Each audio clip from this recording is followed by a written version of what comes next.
You are now listening to the Football Incorporated podcast, a scintillating production produced by two of the world's greatest football minds.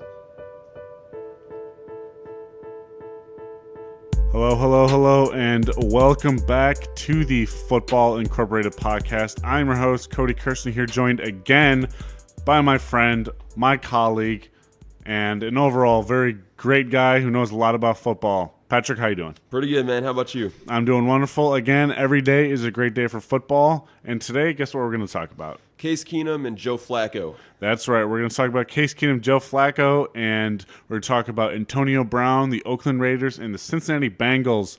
How a lot of times they just really suck at their job, especially John Elway's job in Denver right now. Drafting bad quarterbacks, trading Keenum. Well, actually, that wasn't that bad, but I'm just saying Keenum and Flacco, picking Flacco over Keenum, and their stats are pretty much the same thing. Patrick, I'll let you get more into John Elway as he tried to we both tried to submit articles to a newspaper outlet. We didn't get it, but we have the articles here ready, and we'd like to share our ideas with you on what we did for that. Okay, so the one I really focused on was John Elway. We talk about John Elway as a great Hall of Fame quarterback, a winning quarterback, multiple Super Bowl champion, passing records after passing record, but we often forget, is he really that great of a general manager? No, he's not. He's not a very good general manager at all, and it's very clear to see that, especially the way they've been struggling. Yeah, they won a Super Bowl a few years ago off the back of a defense, off an old, aging quarterback. The quarterback play, now, with a couple years there in Denver, Peyton Manning was really, really good. Yeah. That's undebatable. That was a good idea. Tebow, not a good idea. Peyton Manning, good idea. But there was a point there where he should have let Peyton go. But I think it was good for Peyton to retire on top. But I just think that last year in Peyton's career was not good. And if you look at Elway's 10 years GM, the problem is, and again, you're absolutely right, Elway won his Super Bowl championship off a very good defense, and if you look at his 4 years, 2012 to 2015, 13-3, 13-3, 12-4, and 12-4. And most notably, those 4 years, you have a Hall of Fame quarterback and Peyton Manning, and a very good, really one of the best defenses throughout that league. Yeah, those 4 I mean, years. that defense took care of basically business down there. And that's not... I mean, that's really the thing. Von Miller and that defense was one of the best I've ever seen. And you look at one of his other signings, DeMarcus Ware. For a couple year period, you had DeMarcus Ware and Von Miller. Yeah. So I'm going to read some stats for you straight off the ProFootballReference.com, a great place to get stats. So Keenum stats last year for Denver was completion percentage 62.3, 3,890 yards, 18 touchdowns, 15 picks with a QBR of 81.2. Now, granted, Joe Flacco did miss some of the season. He went 61.2%, 2,465 yards, 12 touchdowns, 6 picks, 84.2. But let's go back a season. Let's go back to the 2017 season. With Case Keenum with the Vikings, completed 67.6% of his passes, 3,500 yards, 22 touchdowns, 7 picks, and a QBR of 98.3, which is pretty solid. But if we look at Joe Flacco stats from 2017, he threw for 31,041 yards, 18 touchdowns, 13 picks with a QBR of 80.4. So as we look, it looked like Case Keenum was better than Joe Flacco in the last couple of years. Of course, on paper, it really looked like Keenum was the more efficient quarterback. So if you slide Keenum into that Broncos team with a really good defense, it would make sense to have him there, but obviously, as it's shown, Flacco and Keenum are very identical quarterbacks. There's really not much separating them from each other. Yeah, and the thing is, their contracts are almost the same. Keenum was making $18 million a year? 18 million. And Joe Flacco makes close to that. He makes I'm looking at the stats right here. He makes between 18.5 and 20.25 $million.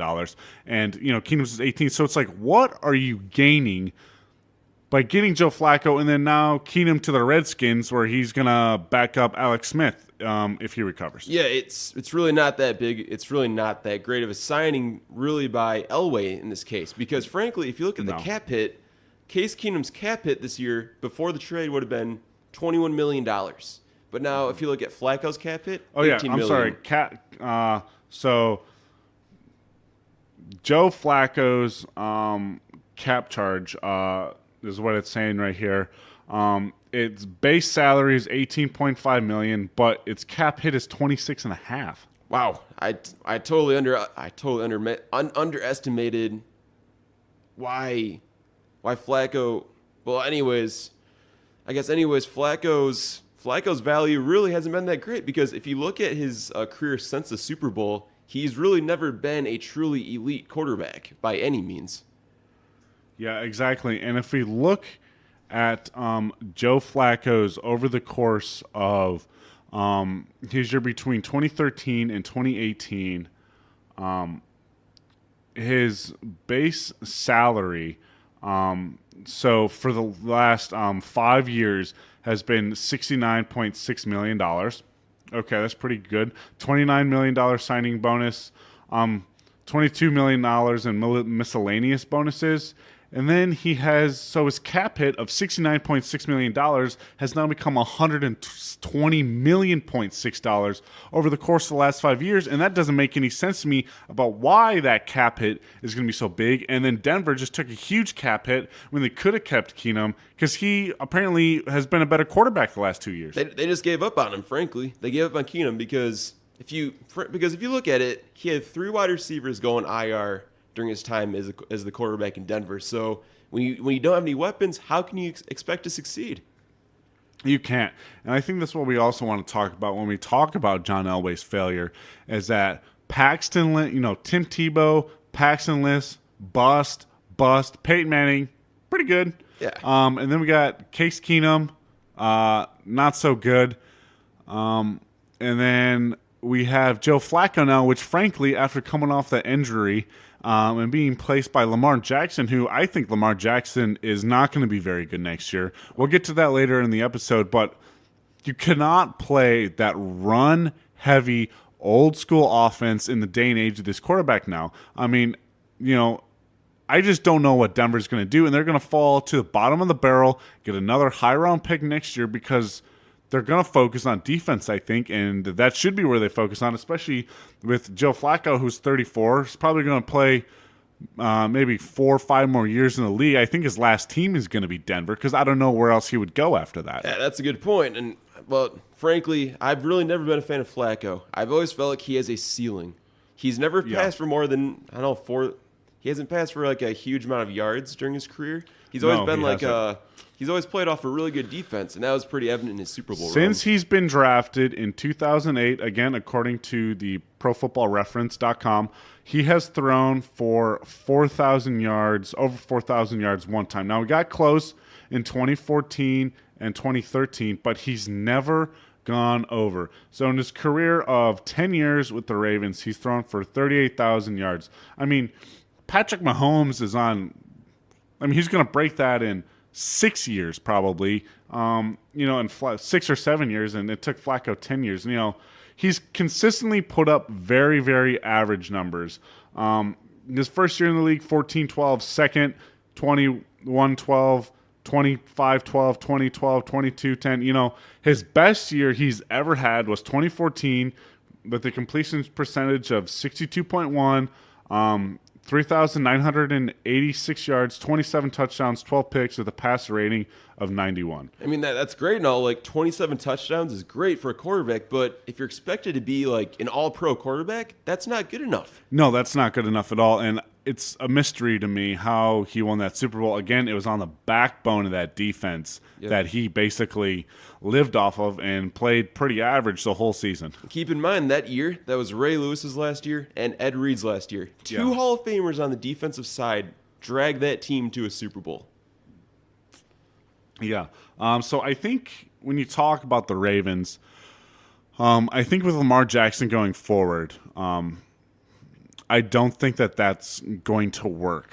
I don't think Lamar Jackson's heavy run style, he is a little bit, I don't want to say injury prone, but I'm also kind of saying injury prone. He looks like a little skinny. Yeah, he's fast, but he's still a little bit skinny to be a quarterback. He's very inaccurate on the deep ball, and he's very inaccurate in the pocket as well. Yeah, he can run, but once LA, the Chargers figured out that they're just going to run the ball with Lamar Jackson the whole time, they were shut down the whole game. And that's going to be the whole season next year for Baltimore. And then Lamar Jackson's going to go somewhere else, and they're going to wish they had Joe Flacco back. Even if he was pretty average, you're going to wish he had him back. It's just too predictable. And frankly, I agree with you. The day and age, like we have offenses like the Chiefs and the Rams, they need to fit to the modern times NFL. Passing, throwing the ball downfield. And that's what they're missing. Yeah, that is what they're missing. I think what the Patrick Mahomes is, the Jared Goffs of the league, I think that you're going to need to have a quarterback who's going to be able to keep up with that. So last year, his 2018 stats, yeah, he only played the last few games of the season. He was technically a first-round pick. So 6 touchdowns, 3 picks, 1,201 yards. Completion percentage of 58.2. That's concerning. He needs to get that up to like 65, close to 70%, where the elite quarterbacks are at. Yeah, exactly. And I think that I don't know what the Ravens are going to do once they find out Lamar. Now, if he turns out to be a huge success, I will take my word back. But I think after watching him last year, yeah, he's electric. Yeah, he can move. Yeah, he's athletic. But I don't think in the NFL, Lamar Jackson is going to be a good quarterback. And I mean good. I don't think he can live up. Even Joe Flacco was average. I still don't think he can surpass Joe Flacco in his career with the Ravens. And I agree. There is a ceiling right now. He can be that. Now, I did see moments of brilliance during the playoffs and the regular season, but he needs to continually make those throws downfield to lead the Ravens where they want to go. Yeah. Now we're going to transition and we're going to talk about what are we going to talk about? Cincinnati Bengals. All right, we're going to transition now, and we are going to talk about the Cincinnati Bengals and the downfall that they've had in the last few years. I'll let Patrick, he wrote the article on this, so I'm going to kind of let him take this one away, and then we'll discuss the Oakland Raiders, Antonio Brown trade rumors, and then we'll finish it all off at the end with a nice little surprise. Okay, so the Cincinnati Bengals, there's no secret. The Cincinnati Bengals have been a very, I'm not going to say a bad franchise, but not horrible. They've been stuck in mediocrity for 16 years. Sure, Marvin Lewis, give him credit. He has a 200, and this is according to ProFootballReference.com, 256. He was not good. I don't know why they kept him for that long. Sure, he's winning above 50% of his games, but when it really counts, he's 0-7 in the playoffs. He does not win the big games. His offense is very average. Nobody wants to tune in to the Cincinnati Bengals to watch their offense. Now that doesn't. Yeah, I mean, I've barely watched Cincinnati games. I kind of watch what's going on, because to me it doesn't make sense just to sit down and watch a freaking Bengals game. I'm not a Bengals fan, Even if I here's the thing. I'm not a Kansas City fan. I'm not at all. Yeah. Okay, I'm a huge fan of the Chicago Bears, which might bias my opinion here and there, but whatever. Who cares?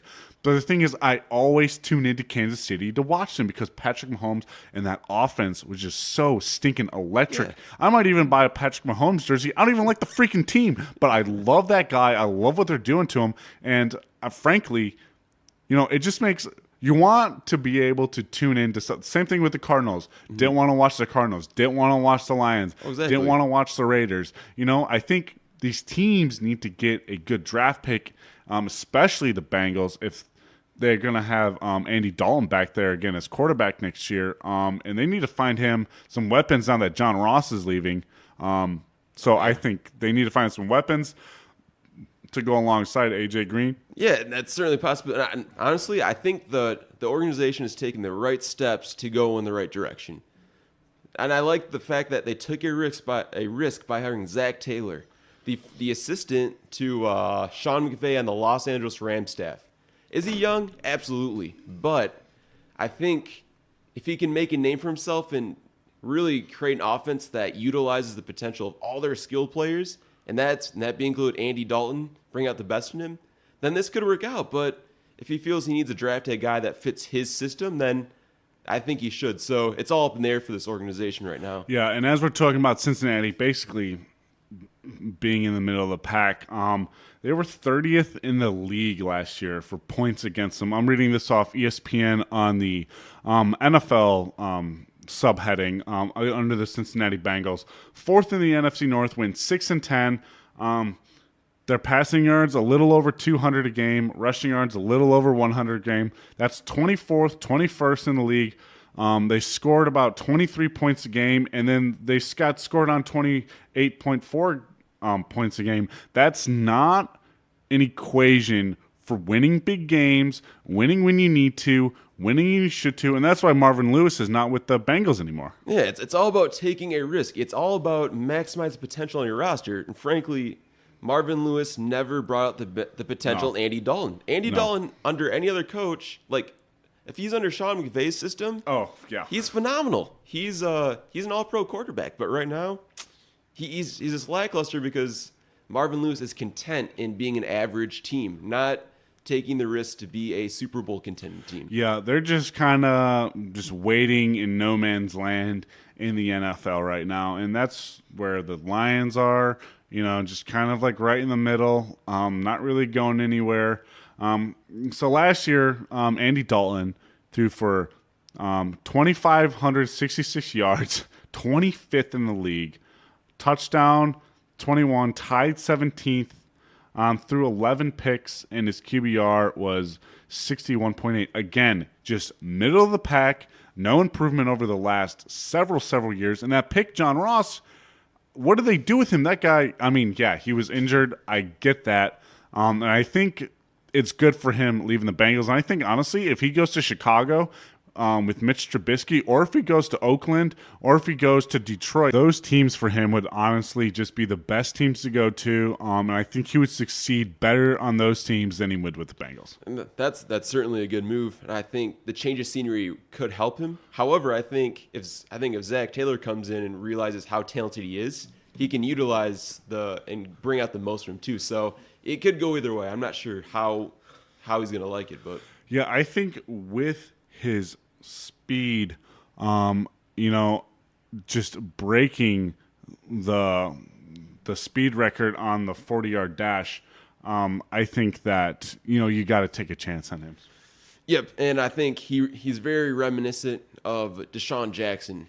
However, I think the biggest problem with John Ross in the draft, and this is pre-draft issues, was that, number one, he had a lot of injuries in college. Number two, his issue of his drops. He had an issue of drops coming in the draft. So I think if he can work it out in Cincinnati, that's great. However, if he gets a change of scenery, as you said, like in Oakland, Detroit, those would definitely be the best places for him to go to right now. All right, now we're just basically going to flip 180. We're going to stop talking about the Bengals and John Ross. Now we're going to move our focus onto Oakland.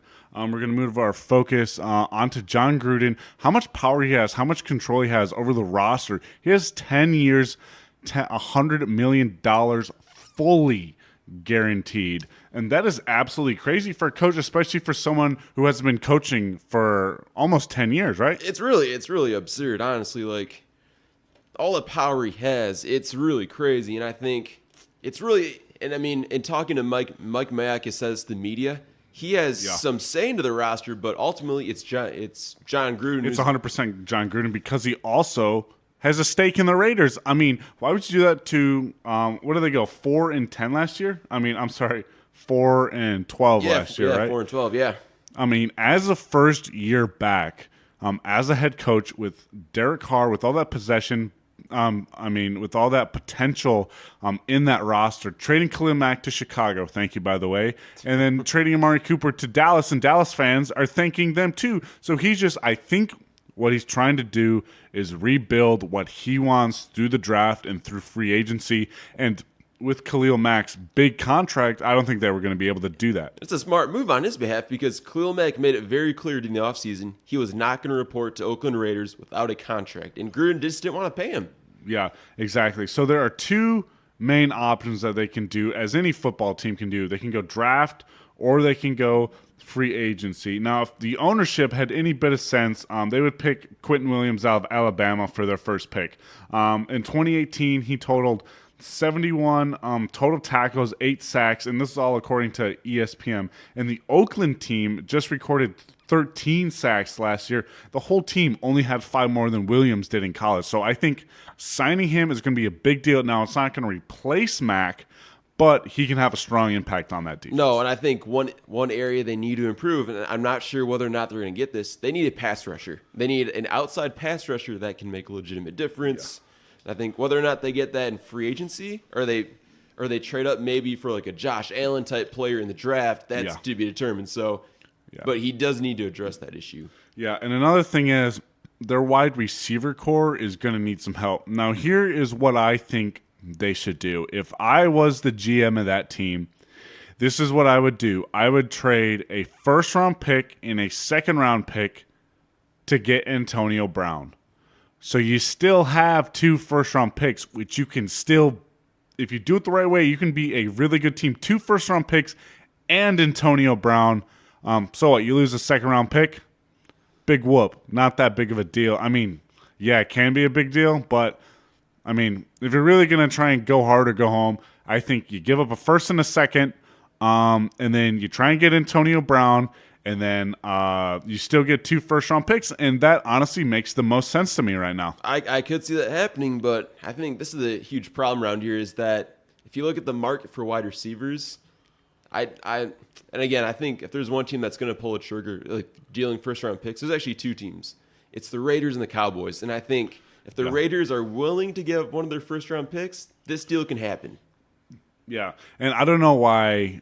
I mean, either Mack might be stubborn or Gruden might be stubborn, but this makes the most sense. Hands down. Trade first and a second, get Antonio Brown, get Derek Carr some help, give him an elite wide receiver he can just chuck it up to, because he has a piss-poor year last year. That was not good on anybody's mind what he was doing. I don't know what John Gruden's doing over there, but if he doesn't clean up his act soon, I honestly think the Raiders are going to be in big trouble. And if they don't get the draft this year that they want to, and if they don't pick good picks, if they don't try and get free agency, if they screw the pooch on trying to get Antonio Brown, which, the Bills already did, that didn't go through.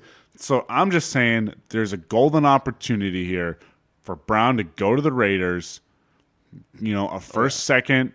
I think, honestly think the Steelers would like that, and they would have that.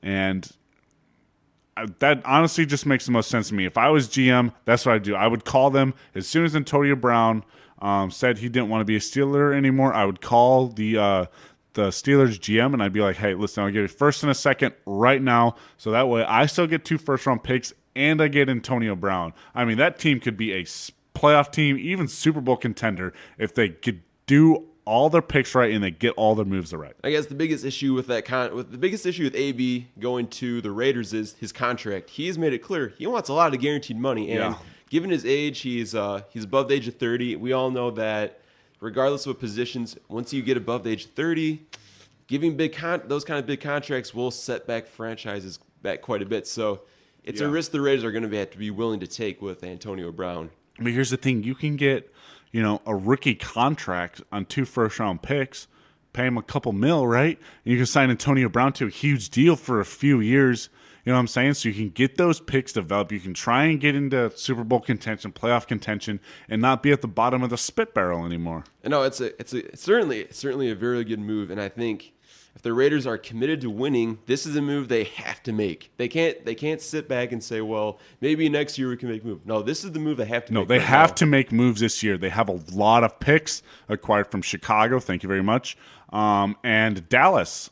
They had a first-round pick from Chicago for Mack and one for Amari Cooper, which I still think they overpaid. But, if I'm the Raiders and I'm John Gruden now, I'm looking pretty good if I'm John Gruden. Yeah, maybe not the – at the beginning of the year, remember the game right after he traded Mack? He said we need a pass rush. Now's a good opportunity. Get a pass rush.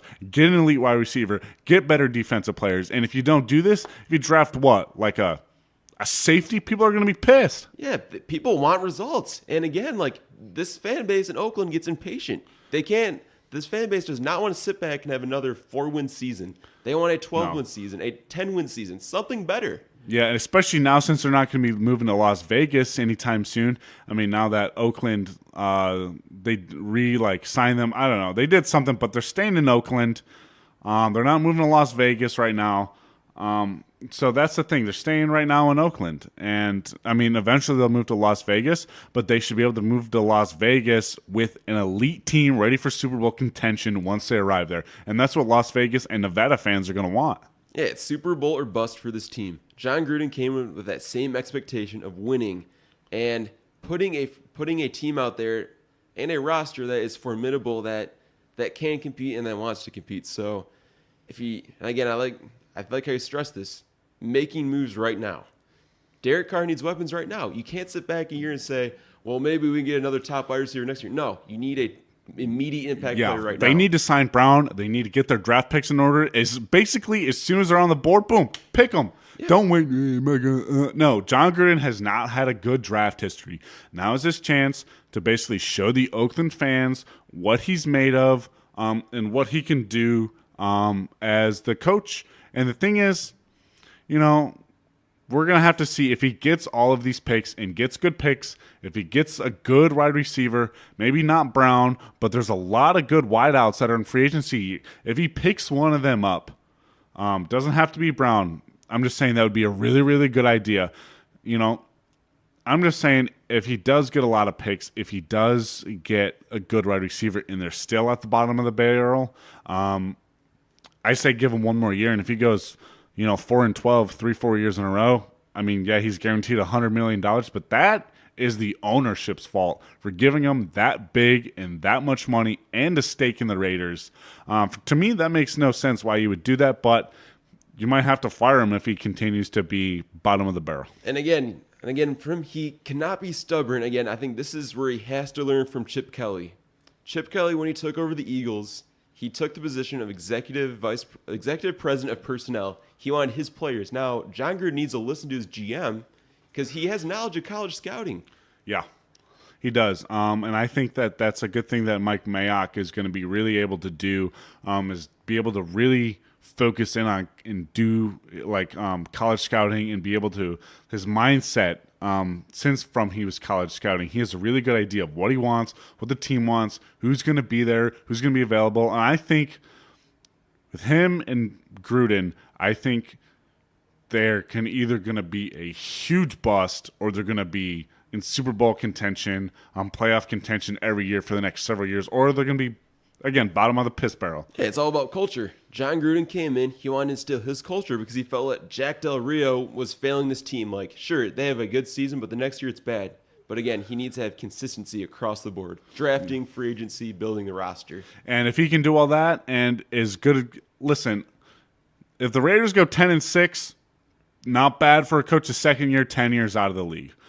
Now, I would say that if they go 10-6, make the playoffs, that'd be good. But if they go, 6-10, 7-9, 8-8, very middle of the pack. That's an improvement, but it's not an improvement you should want from a coach. The Super Bowl winning has got a ring in a Super Bowl, has played for just coached for your team already, and then has 3 first-round draft picks. You can sign really good wide receivers in free agency, so it's up to him, and now it's up to the GM to be able to fix this mess that created with the Raiders last year. And I'd really warn John Gruden and Mayock about this. Do not give out bad contracts. Bad contracts to old free agents set your franchise back years and years and years. Yeah. So don't. I guess the only exception is Antonio Brown, but make sure to structure that, put that money, that guaranteed money up front in the first couple years. Yeah, exactly. Do not give him a fully guaranteed contract like Kirk Cousins got from the Vikings. Oh my gosh, that's something for another time. I was going to say a lot of money can ruin a team. I was going to use the example of the Chicago Bears. Now, right now, they're really good. All right, but I think a little bit down the road, when you got to pay Mitch Trubisky, when you got to pay those other defensive players, right now they don't have that much cap room as of now, and they haven't paid all these big players yet. They haven't paid Mitch Trubisky in 2 years. He's going to want $28 million fully guaranteed because that's what the salary is now for a starting quarterback. especially since, Case Keenum is getting 18, average quarterbacks are getting 18, 20, 22 million.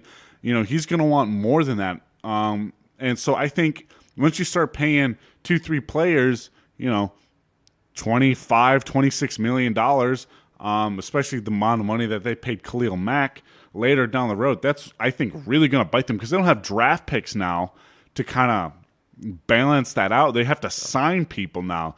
And they don't have that many draft picks this year and they, next year. So I think 4 or 5 years down the road, Bears are going to have no cap space, and they're going to be like when, they're going to be defensive heavy, but they're going to have no offensive weapons like they were back when they were like in 2006 and 2007. I'm not comparing Mitch Trubisky to Rex Grossman. I'm just saying that was a great defense with not a lot of offensive weapons, and I think that big trade is going to come bite them in the butt. And I agree. And again, when it comes to getting the players you want, you have to understand, like, if they're on rookie contracts, I think John Gruden needs to understand this.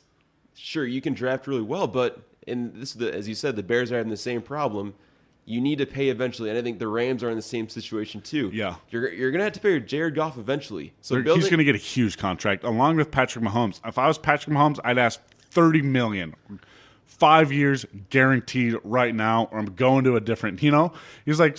He can do whatever he wants. He owns the Kansas City Chiefs because of how good he is, basically. Hey, he put the whole team on their back. The Chiefs are 31st in overall defense. Yeah. Every single game, it was up to him to lead a game-winning drive, make the big play. Yeah, exactly. And I think that Bears fans are not going to be happy down the road that they made this pick. Now, Matt Nagy is an exceptional coach, under that Andy Reid tree. Yeah, Andy Reid, yep.